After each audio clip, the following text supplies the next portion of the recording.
So what's up mga lods, this is Master Renz and welcome back to my channel. So sa video ito mag-reaction video tayo kasi may lumabas na si LeBron James ay nasa Philadelphia 76ers na, pumirma na siya. Ito yung pamagata, official LeBron to Philly, nagpaliwanag si LBJ kung bakit Sixers, goodbye Steph and Draymond. Ito ay galing kay The Scoreboard. So subscribe nyo si The Scoreboard, so huwag natin patagalin to, let's go sa go. Eto na ang inaantay ng lahat. Officially, Wala pa pala akong earphone, sorry.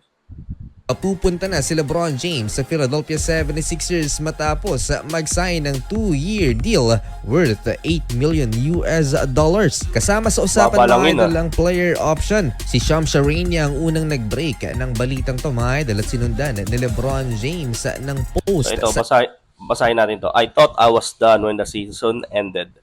I wasn't ready to announce it and I knew I needed some time to really decide.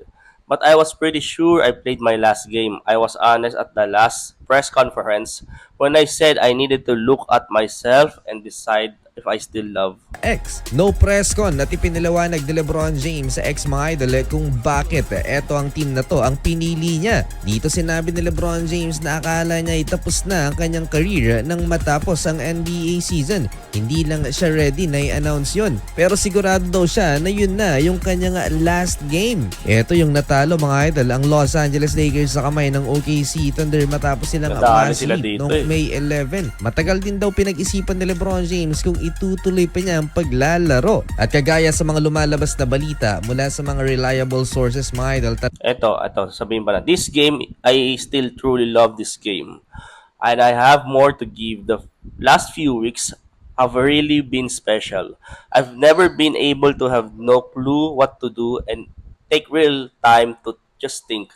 I've had I've had an incredible few months with all the people I love trying to figure it all out. This is my last decision. I'm not going for money. I'm not going for family. What I'm really playing for at this point, I still want to sacrifice. I still want to work. I still want to grind. I still want to compete, to win, and to have a chance at the feeling of winning. Excuse me. So ito yung tweet niya sa X. Ito yung post niya. So kaya siguro mababa yung money kasi dito hindi na pera yung habol niya talaga. Gusto pa niya mag-grind, gusto niya willing siya mag-sacrifice kasi siniisip niya 41 na siya eh. Siguro gusto niya bigyan ng chance yung mas bata na sa kanya. Gusto niyang kumbaga yung pera na i-earn niya, gusto na lang niya ibigay dun sa magiging kakampi niya or gaya nito sa Sixers. Kaya 8 million na lang din ang pinirma niya kontrata para at least sakripisyo para manalo. talaga namang hindi pinili ni LeBron James ang mas malaking offer at kinuha yung veteran na minimum Saka hindi na niya, for me, siguro na alam niya na hindi niya kailangan ng malaking pera. 'Di ba? LeBron James yan eh. For sure, nung prime niya, laki-laki na sinasahudan niya. So, alam niya sa sarili niya na, na sabi ko kanina, 41, parang kung sa career eh, sunset na eh.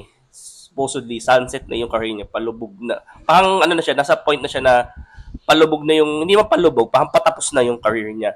So kaya, yun nga, sabi ko din kanina, nag-sacrifice siya para doon sa mga mas bata sa kanya.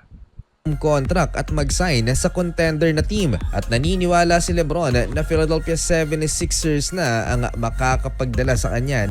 Ito, another championship. I believe I can help make the Philadelphia 76ers a championship team. And I am so excited to energize a new fan base and start this incredible journey one last time. Thank you, LA. Miami, I'll forever love. And Northeast Ohio will always home. So, sa waki ko din, magandang lineup nila. Imagine mo, VJ Edgecomb, Tyrese Maxey, na dalawang pumukol nung playoffs. Tapos, siyempre, Jalen Brown, na tinay siya kapalit ni Paul George, di ba?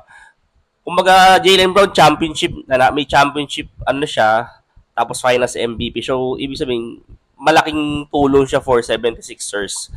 Tapos, sabi Joel Embiid na isa sa mga face ng franchise ng 76ers na matagal na talagang naghahanap ng kung sino talaga magiging kapartner niya talaga. And eventually, ito may LeBron James na. Kaya para sa akin, kompleto na yung lineup nila. Ng isa pa nga kampyonato. Nagpasalamat sa LA, nabanggit din ang Miami na kanyang former team at maging ang Northeast Ohio sa Cleveland. Sa pag-sign ni LeBron James mga idol sa Philadelphia 76ers, lakas nila, malaki yung chance at expectation na sila magiging front runner at contender next season dahil sa pagkakadagdag ni LeBron at ni Jaylen Brown. Projected starting five: Tyrese Maxey, VJ Edgecombe, LeBron James, Joel Embiid, and Jaylen Brown mga idol. Napakalalim ng lineup na to mga idol.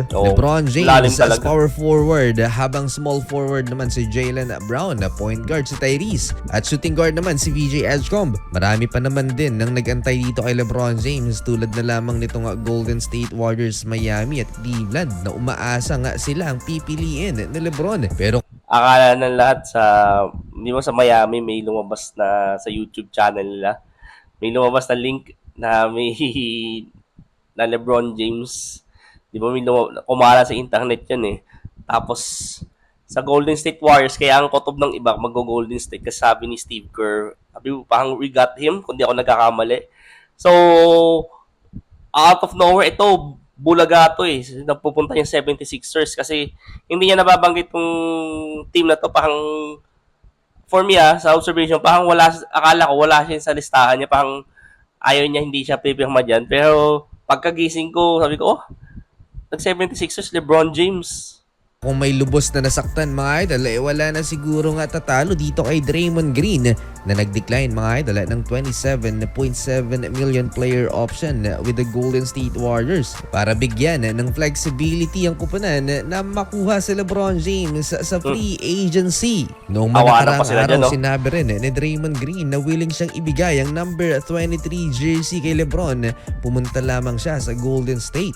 Ilang linggo din na magkasama ang dalawa mga idol, sinamahan pa ni Draymond mag-golf si LeBron James para lamang ikumbinsi na pumunta sa Dubs si LBJ. Asang-asa siguro itong si Draymond Green kay LeBron James. Patunay lamang ito mga idol na wala talagang nakakaalam kung ano ang nasa utak ni LBJ. Sinabi pa ni Draymond Green na papalit siya sa number 5 pag kinuha ni LeBron ang 23. At dahil hindi nga nakuha ng Golden State Warriors sa LeBron James, merong backup plan ng Dubs dito kay Draymond Green. Dahil sa pag-decline to ni Draymond at hindi nila nakuha si LeBron James, bibigyan daw ng malaking kontrata ng Dubs itong si Draymond. Next in line at hindi siya iiwanan sa ere ng Golden State Warriors. Dito pa lang gagalaw ang GM nila, ire-resign si Draymond, mag-a-add ng 2 free agents. I-extend din siguro si Brandon Podziemski at syempre extension ni Stephen Curry. August 29 ay eligible na for a contract extension ng superstar ng Warriors.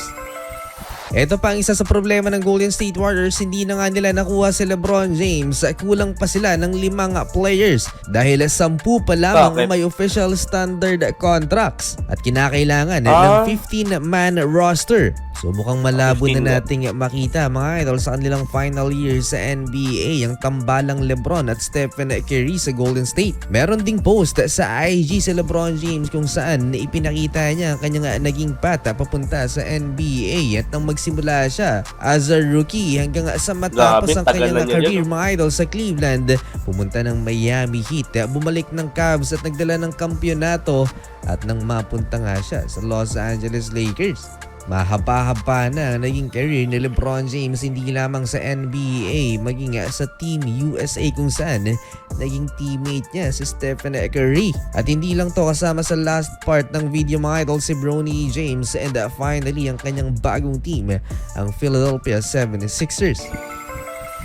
Saan kayo mapupunta yung si Bronny James? Siguro ang nakatulong talaga sa pag-recruit dito kay LeBron James para mapunta siya sa Philadelphia 76ers ay ang kaibigan niyang comedian na si Kevin Hart. Well, maaaring dagdag sa deciding factor ni LeBron James itong si Kevin na ipinanganak dito sa Philadelphia. Nang malaman din ng bagong teammate ni LBJ na si Tyrese Maxey ang balita, agad na nag-post sa kanyang IG story. Hype na hype ang Sixers point guard. What? Ontuwa siya. Nauna kahit ako, matutuwa ako nun, di ba? Isa sa sikat at pinakamagaling na basketball player, kakampi mo na, di ba? O nang ibinalita mga idol na merong connection sa pagitan ni LeBron James at ni Tyrese Maxey dahil under the same agency sila, ang Clutch Sports ni Rich Paul. May mga hint na rin na mapupunta si LeBron James sa Philadelphia 76ers noong nakaraang linggo sa Fanatics Fest kung saan nabanggit nito ang trust the process at todo hiyawan ang crowd. Championship happens every day, but trust in the process more than anything. I think trust the process. Kung nga pala, yun nga pala ng 76ers, yung motto nila, trust the process. Of actually getting to that point.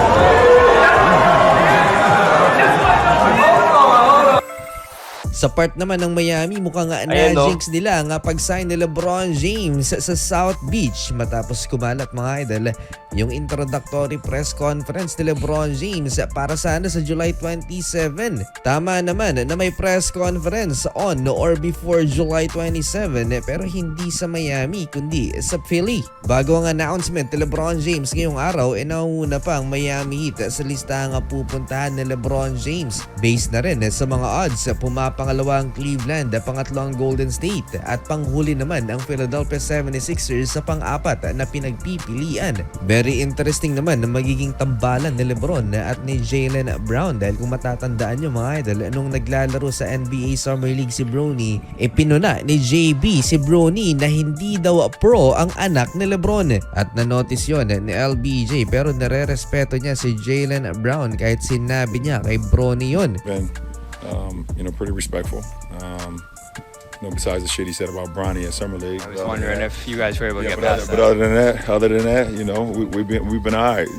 After the announcement, meron ding tweet si Jaylen Brown sa X. Welcome din ng governor mga idol ng Pennsylvania si LeBron James. Dahil isa din daw siyang die-hard Sixers fan na pre-proclaim niya ang araw na to as LeBron James Day. Maging ang Kaya natin, LeBron is coming to Philly by the power vested in me as the governor of the great Commonwealth of Pennsylvania and a diehard Sixers fans. I hereby proclaim today to be LeBron James Day. Welcome to the city of brother love, King James. Lakas Governor. Pangalan ito ay Governor Josh Shapiro. Grabe Ba talaga pag sikat? number one hater ni LeBron James na si Stephen A. Smith nagulat sa balitang to mga idol. And honestly, sinabi niya na one of the favorite team ng Philadelphia 76ers na mananalo ng kampyonato. I don't think there's any question. The Philadelphia 76ers. I'm shocked by this. The Philadelphia 76ers are now in play to be a championship favorite. One of the top 4 teams in San Antonio. Exciting ang East dahil rival team pa naman din ng Philadelphia 76ers ang defending champion ng New York Knicks na paborito ni Stephen A. Huwag din natin kalimutan ang former GM ng Golden State Warriors na si Bob Myers na isa sa nagkumbinsi kay LeBron James na sumali dito mga idol sa Philly. Parang inagaw niya sa Golden State si LBJ. President nga pala mga idol si Inagaw yung word na inagaw no? Pag bawi ba daw, ganti na. Bob Myers sa parent organization na nagmamay-ari naman ng Philadelphia 76ers. If it's about winning, and that, let's talk about this team. Because you can win here in Philadelphia. Bale yun. Tapos na pala yun. Bale, yun, abangan natin this coming season kung ano magiging malakas ang lineup ng Sixers.